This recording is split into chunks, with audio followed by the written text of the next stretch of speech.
This is the daily briefing of the Israeli Citizen's Spokesperson's Office. This week, the New York Times reported the complex rules that Israel follows to minimize harm to civilians in war. The Times claimed Israel loosened its war rules, and the Times criticized how Israel evaluated harm to civilians before striking terrorists.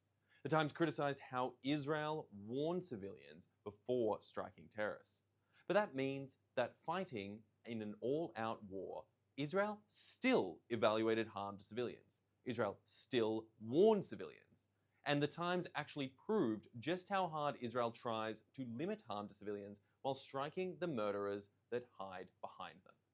One thing in particular the Times reporting stood out to me. The Times reported that Israel made changes to its rules at 1 p.m. on October 7th, 2023.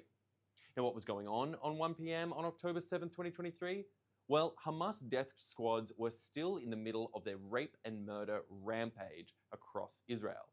Hostages were still being taken captive and hadn't yet arrived in the Hamas terror dungeons. And on October 7th, 2023, Israel faced an existential threat. Hamas murdered over 1,200 people that day. If not stopped by Israeli soldiers and citizens, Hamas would have murdered many, many more. But even so, Israeli soldiers don't just meet international standards, they continue to exceed them. Even military experts like Major Andrew Fox and Colonel John Spencer have shared that Israel set the gold standard for combat against an enemy intentionally embedded in and under dense urban areas, as Hamas does in Gaza.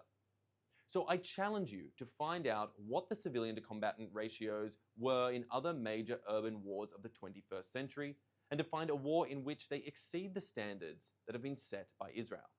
Remember, Israel is trying to minimize the death toll to take out Hamas, while Hamas's goal is to maximize that same death toll in order to serve their own goals. Do you know who else is telling on themselves? Ireland. Ireland asked to legally redefine genocide so that they can accuse Israel of perpetrating it. But that means Ireland knows Israel is not now guilty of that most heinous of crime. Genocide is defined as needing intent to destroy a group. And that means someone has to mean to do genocide in order to do it on purpose. Ireland's request to the International Court of Justice, well, they asked, the perpetrator does not need to have as his purpose the commission of genocide. Yes, they actually wrote that. Genocide was coined by a Jewish scholar to describe the Nazi Holocaust of the Jewish people, and the Nazis had a plan to try to destroy the Jewish people, and they carried out that plan. Ireland knows Israel has no plan to destroy anyone, so Ireland wants to change the law so that they can accuse Israel anyway. Of course, there is no evidence of Israel destroying any group other than Hamas, with or without intent. And even Hamas's fake numbers claim 45,000 Gazans have been killed in a war out of a total 2.1 million Gazans currently living in the Strip.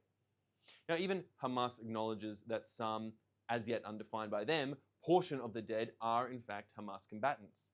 But Ireland really wants to accuse the Jewish state. And accusing Israel of genocide gives Hamas leeway to again try to enact their explicitly genocidal attacks on Israel again and again. Well, I'd like to thank you for watching. That is all we have time for today. And thank you so much for tuning in. A Shabbat Shalom to all. We will be back next week at 3 p.m. Israel time and 8 a.m. on the US East Coast. I'm Asher Westropp-Evans.